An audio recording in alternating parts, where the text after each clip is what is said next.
new idea at the Université libre de Bruxelles.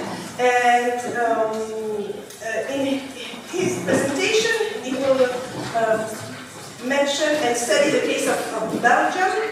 And the title of his presentation is Can Belgium Use Revitalize Democracy? The insights of the lowering of the voting age to 16 in Belgium's European election. So I will give you the floor. Thanks a lot. First of all, many thanks for the invitation for coming here. I'm really happy to be here with you today for this discussion. About the Belgian case, so as I mentioned, it's the new one actually. I'm sorry, there really is a few changes because I changed. I exported from another program, so sorry for the small things on the slide. For today, I wanted to show you data from 2024. And really, unfortunately, I cannot because of a lack of respondent, to be honest. So, what I will go through today is actually the story behind the Belgian decision to lower voting age. What was the idea behind this? How did it happen? And then speaking about new voters with older data, actually, but just to see who is this young. Are young people really different from elders?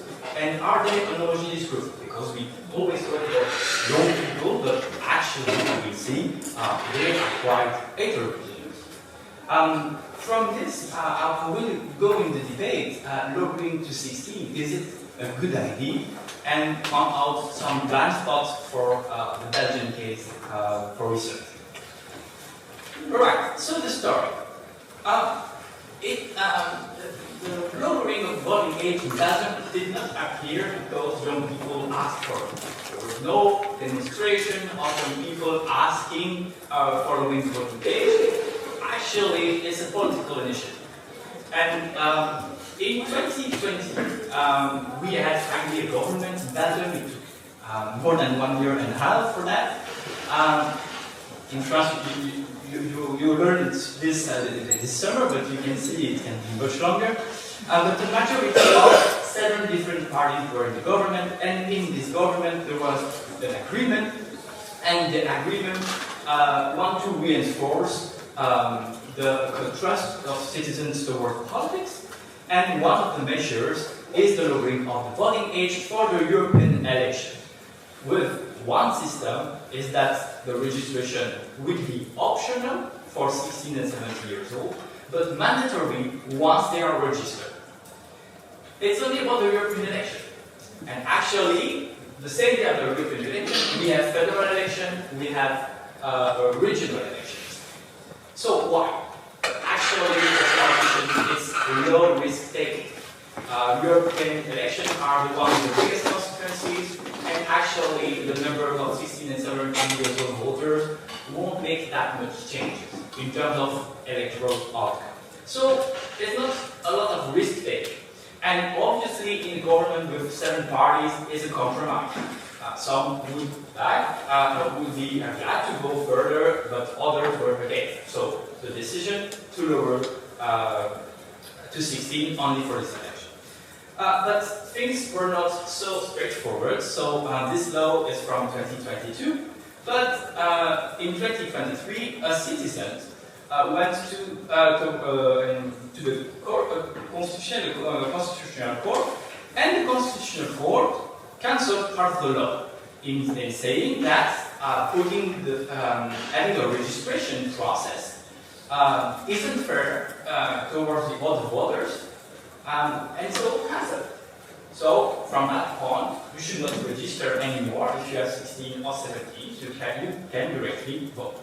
But actually, the interpretation of this ruling was not clear, because in the text they are saying we are creating 2 categories of citizens with that law. But what about the mandatory vote? Because in Belgium, vote is mandatory. And unsurprisingly, there was another ruling from because another citizen asked for it, and the court states that you cannot have two categories of citizens, and so the vote will be mandatory for everyone. We are in Belgium, so it's not so easy. The day after, the government says that there will be no sanctions. My point with that is that the message from politics towards the young people is absolutely not clear. How can you have a good implementation of this 16-year-old vote with that process? Alright, I will come back to vote 16 and 17, but who are they? Who has the vote? So I told you there are short percentage of the electorate for the European elections, about 260,000. Incredibly, you cannot find official numbers on the website of the public administration, so these are estimates. So, not so many young people. But it's also the moment in Belgium we didn't have election for 5 years, so the number of new voters is much higher, actually, about a bit less than 10% of the electorate. So, who are young people? I will show you here a comparison of 18 to 30 and 30 more. Indeed, these are not 16 and 70s, but we do not have this kind of data at the national level. So that's actually the best I can show you today. So, these are analyses from a book chapter I wrote with my colleague Lebrun, and we have more than 1,000 young people in this sample, which consider Flanders and Wallonia in 2019. What we know from literature, and it's also an argument against lowering voting age, is that young people tend to have lower level of political interest. Regarding other attitudes like trust, efficacy, results are more mixed in literature. What we observe is that indeed the political interest of young people is lower in comparison with other individuals.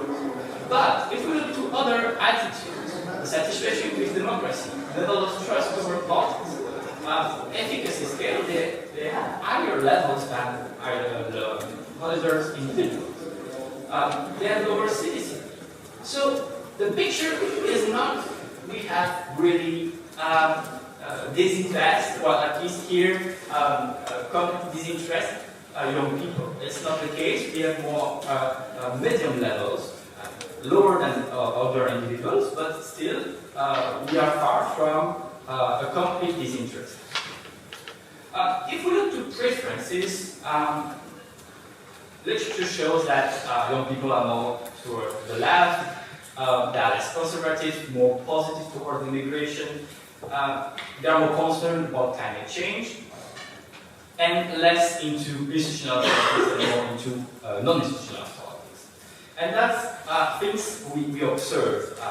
They are more on the left. We do not see any differences regarding the international government in the economy, and they are more open to immigration and to more strict rules regarding environment. So here, again, some difference. If we look at the preferences, the most important issues for young people, we can see the question of environment. It's way much than for other individuals, even if it's also high there. We might know that it was in 2019, a time in Belgium where we have demonstration of young people in the streets with Strike for Climate every week for months. The biggest demonstration of young people in Belgium, actually. And in terms of political intentions, voting intention, also we have difference. We have the first one at the bottom, which is the don't know blank category, which we confirm with another study with post-electoral survey in Wallonia. Young people tend to vote blank more frequently than other individuals. And we see that at that time, the Greens were in French-speaking, Dutch-speaking Belgium, much higher scores and much higher scores than for the other individuals. But again, with a particular context at that time, and unfortunately we won't be able to check that for today. Coming to participation, we see that young people actually participate more than other individuals in Belgium. If we exclude voting, if voting is not included because voting is mandatory in Belgium. So we see that actually they participate more in institutionalized participation, so contacting politicians, campaigning, but also regarding non-institutional participation, taking part to demonstrations, signing petition, etc. So they participate more, they prefer non-institutional participation, and that's quite different from other countries, not the sense that they prefer non-institutional participation, that's something we observe in many places, but actually the participation is higher, it's different. And so again, for you saying young people are way far away from politics, we see that actually not really. Belgians do not participate a lot, that we have rather lower values, but it's not worse than the other individuals, on the contrary. Finally, for this portrait of young people, I think one important point. Are they an homogeneous group? As the rest of society, young people are very diverse. We perform a cluster analysis, integrating a series of variables, and we found out three main clusters. One being quite different from the others. The cluster one, we have more educated, progressive leftists. So people with middle level of trust, not religious, quite concerned about environment, having quite medium level of political interest, and rather educated, more than. We have higher resources loyal centrists, which are more religious, which have more trust into politics, are still concerned about environment, have a very high level of political interest in comparison to the others, and more on the right. And finally, a last category which is quite different, as I told you.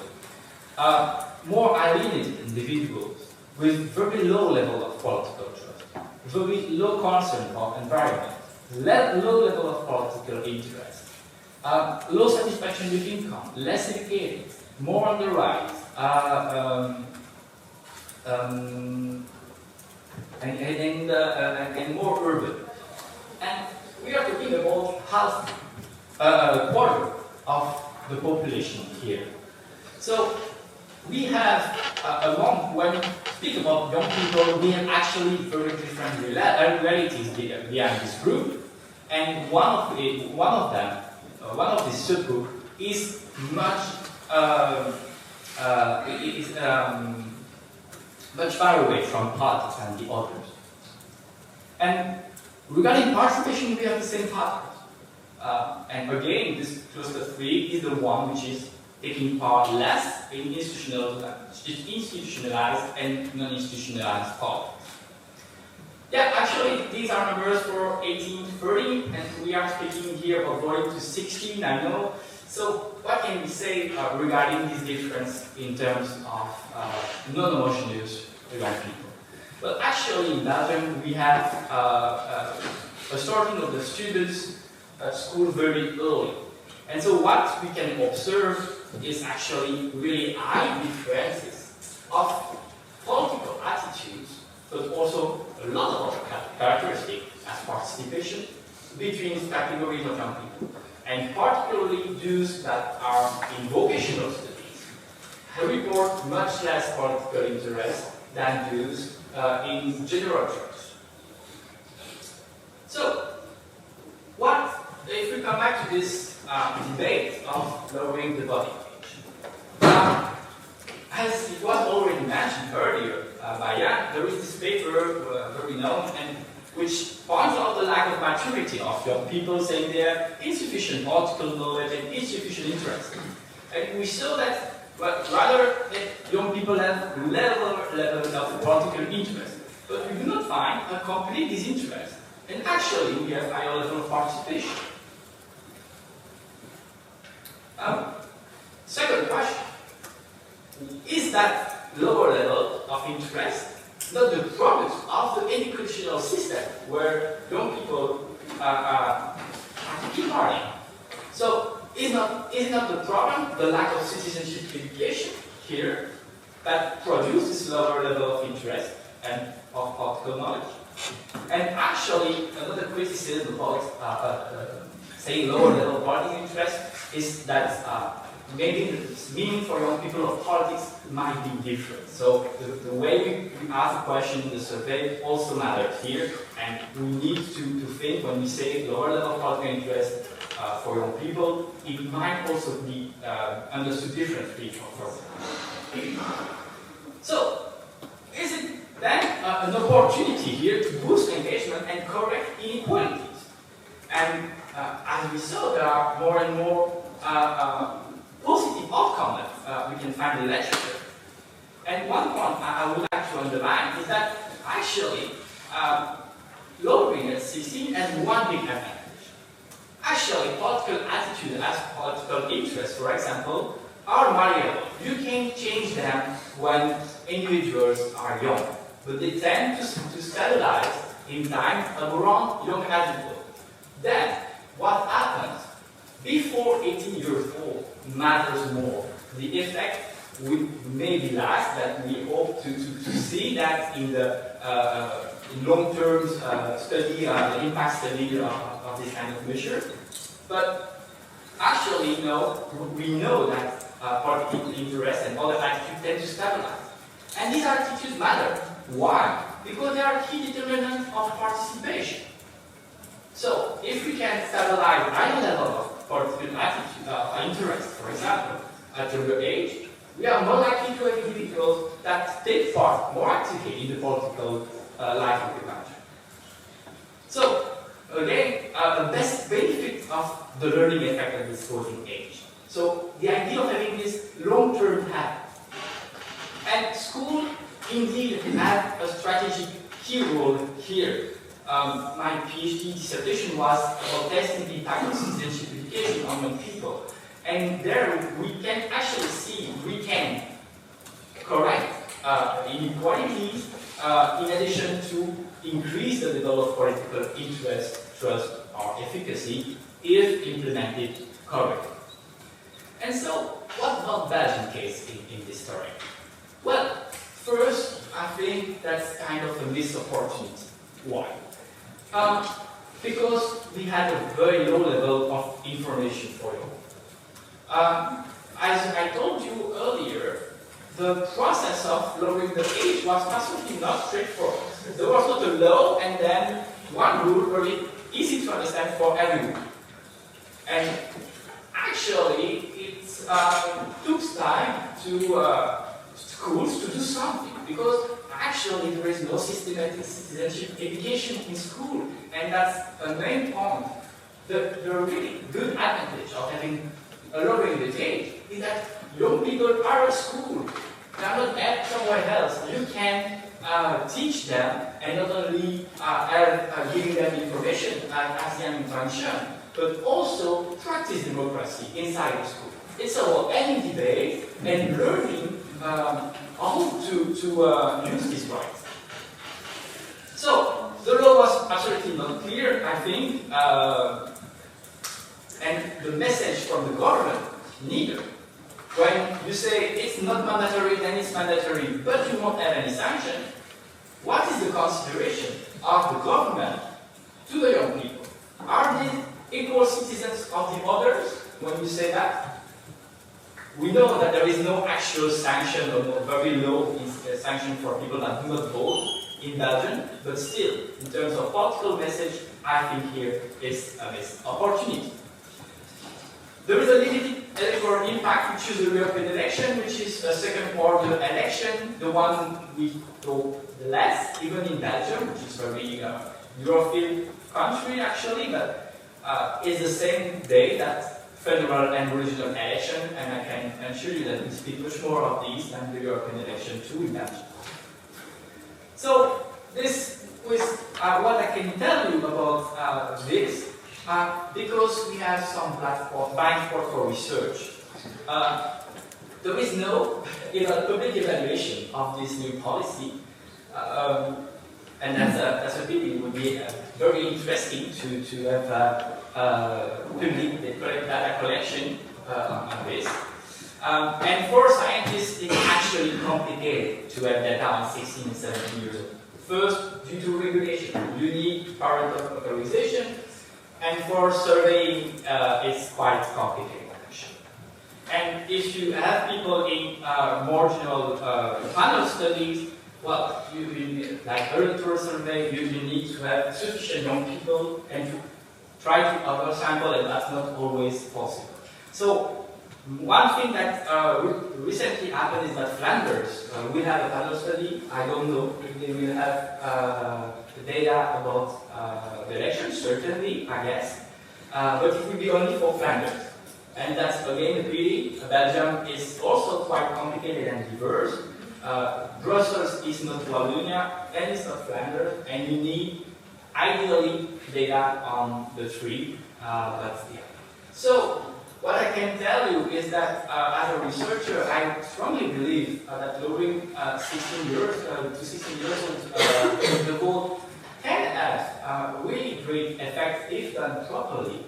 But I cannot tell you, actually, with quantitative data, what happened in Belgium.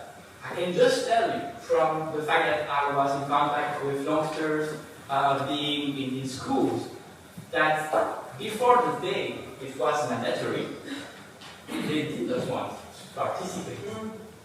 And actually, the court put it mandatory as everyone, because one possibility is that if the vote was not mandatory for this category of the population, is that it could have increased the inequality. Because some of the students, the young people, would have benefited of the positive effect of taking part in this election, which is actually kind of citizenship education at that. But who are these young people? Those from either social and economic background. And there are very strong differences in Belgium between young people. So, happily, vote was mandatory and limited probably this effect. But the truth is that we actually don't really know what are the effects. It's a pity, but that's the way it is. Well,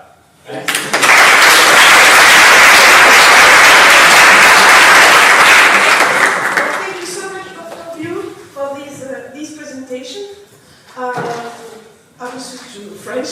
Si vous voulez poser des questions, vous pouvez les poser en français, nous essaierons de les traduire. Donc, sentez-vous libre, soit de les poser en français, soit en anglais. Ça. Si c'est plus facile, je peux parler français.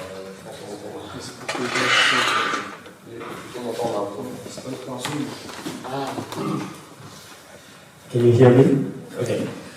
So thank you both for this amazing lecture. It was very interesting. I was wondering, you both talked about citizenship education.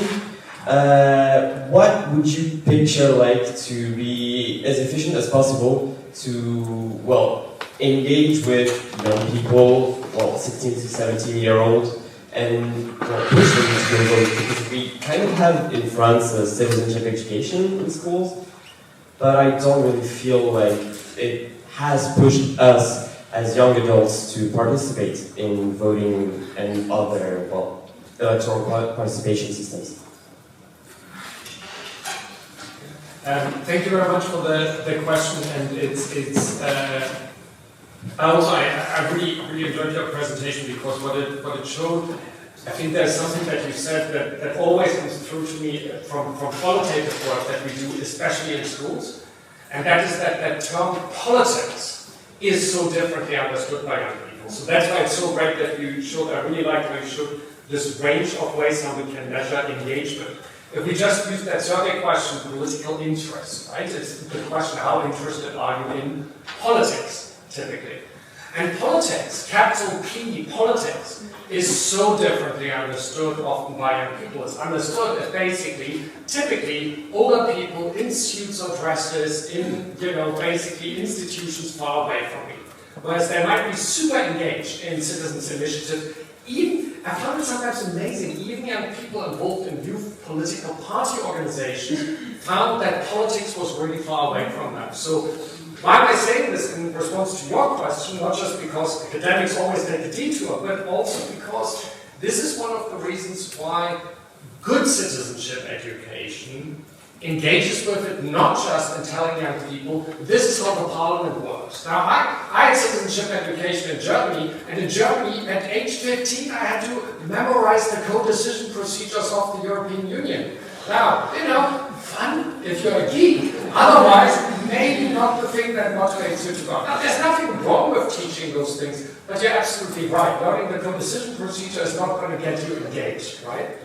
So what does it need? I think, and you'll probably have insights from Belgium on this stuff. What engages young people is citizenship education that I think fulfills two criteria fundamentally. One, the way young people are interested in politics if they can discuss political issues and then understand the power structures that might need to be addressed and so on. But it needs to allow for that discussion. That's often where the fear comes in, where people are like, oh my God, we'll have young people discuss things in schools and they'll all be Marxists or something. Like, none of that happens. Whether you like it, or maybe you like it, maybe you wouldn't, but it doesn't happen like this. Young people are a lot more resilient and they actually ask a lot of questions. This is one of the reasons, as a side note, why the BBC in Scotland, the final televised debate before the independence referendum in 2014, they decided to only have an audience of 16 and 17-year-olds asking the questions to the politicians. The reason was, I worked with the producers, they said, young people ask better questions and listen to the answer. It was very fundamental. They were like, it wasn't just taglines. They were more interesting as an audience, so they decided to do that in the end. So I think, but if you basically say to them, stop, this is something we can't discuss, citizenship education doesn't work. So this is, teachers need to be supported in doing this work. The second side, I'll be briefer about this, citizenship education doesn't end in the classroom. First of all, we've seen really positive effects when schools are a space in which, for example, youth-led initiatives can come in. And for example, voter registration drives, voter engagement drives, by mutual organizations, like in Scotland, the Scottish Youth Parliament. It's especially important when campaigns are implemented top-down, that youth organizations can reach out to young people.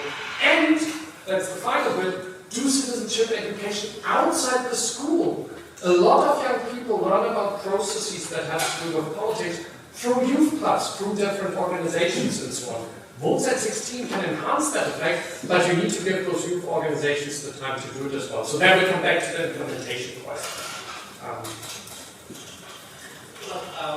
I can say, ideal way, I think, is making diverse kind of activities.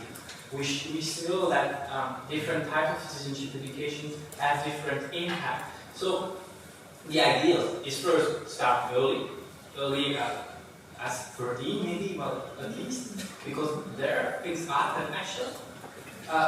To do different things depending on the classroom you have. I think there is no one-size-fits-all solution. You need to adapt to your public and to have some moment you give information, some moment you have debate, and you need to speak about issues and talk actually about politics. Because in Belgium, in French-speaking Belgium, we now have a citizenship class, which is mandatory. But actually, they do not speak about politics there. And lecturers, the teachers, are actually afraid of speaking of politics because they have to be neutral. And sometimes they are trained to speak about politics. Sometimes they don't even understand Belgian politics. Again, understand is not always easy, but it's an issue. It's an issue that the teachers sometimes do not know. So we need to train them and to provide this citizenship education. And what I found is that it should be well structured for everyone. What we observe right now is that young people, depending on the tracks, on the school they have different opportunities. And actually, Belgian schools are reproducing and sometimes increasing inequality. So if you are in a good school, in general track, you have much more probability to be invited to the parliament to discuss with politicians. If you are in the vocational track, it's much less the case. And that's a really big issue here. And I just want to ask another question that will follow up in the discussions, because when I read your paper on the book, I was you often mention the unique experience of the referendum in Scotland, saying that it's, and I think that's maybe part of the question here, is I was wondering if a referendum is the best way to begin the norming age, just because it's a question, it's not something about do you vote for someone, and it's maybe complicated to choose between different political parties, but in such important question, because independence is something that I would say it's not something that we can. It's not a question that we have to answer many times in our lives, I guess. And so I was wondering if maybe referendum was the best starting point, and if maybe the issue there that it was lowering the voting age in Belgium settled in this particular, I would say, election, was it maybe another part of the complicating issue here? It's a really, really good question, because I think the initial success of the Scottish, of the lowering of the voting age in Scotland isn't because it was a referendum, but it was that we had 2 years of an in-depth campaigning process. So the Scottish independence referendum lasted over 2 years. There was a lot of civic engagement. Now, I live in Scotland, I've lived there since 2009, so forgive me, I don't love referenda, we had Brexit afterwards, and so, it's like, so I'm not a fan per se, but it makes a big difference. If the first referendum with voting age 16 had been the Brexit referendum, I would come to a very different conclusion probably. So what matters more is the quality of the engagement in the time for it. So that's why I said in Wales, it was the worst time. Young people were at home, not in schools, not in their youth clubs, and basically there were 5 months to do it. So it was, so I do think there's this really important thing, a bit like you said in Belgium, it gets introduced, it's really confusing, it changes all the time, there isn't that space. It was the quality of the engagement, especially because a lot happened in schools with inequalities, that's the problem. But a lot of work also happened from those youth organizations that engaged them, that could really rebuild, because in Scotland it was also top-down implemented, but there was then enough time for youth organizations, educators, and so on to come in and build into this. So it's again that quality of deliberation and discussion. And finally, because we see other instances where the implementation worked. But interestingly, if you look at Austria, arguably in the EU, the country with the most comprehensive implementation, except for Malta more recently, of course. Well, if you look at Austria, the very, very first vote after they introduced it, didn't go that well. They realized we didn't do this right. And they were really hard on implementation, engagement, and so on. It also shows us another thing, though.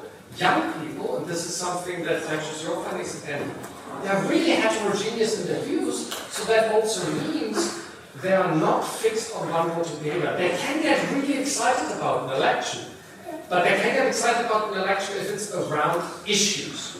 But if it is, that also means that when parties do the outreach, there is no telling of how young people vote. We often have that center-left green orientation, but that's often because center-left green parties reach out to young people. Look at Austria, not the last, but the previous presidential elections. 16, 17-year-old marginally voted more for the far-right candidate than they voted for Strache, not for Van der Bellen. You look at certain countries where the youth vote is more conservative than other In Argentina, I think that something happened, it's the same thing that happened for the last presidential election. Absolutely. So this idea that young people all vote center-left parties tends to be true more often, but it is not a given, especially when other parties reach out as well. I don't think that does not facilitate. I think it says young people are actually responsive, and that is something where I always say to parties that are against lowering voting age, you have an opportunity to actually talk to them.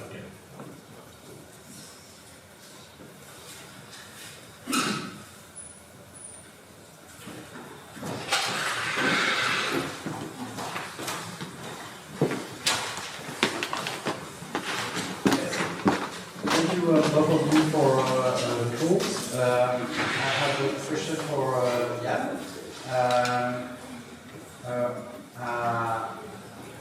I was wondering if, according to you, it is possible to bring the lowering to the national level in the UK?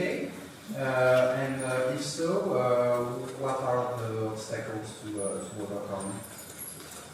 Thank you. Yeah, it's a great fact. And by the way, the most positive effects, which also plays again into what you present,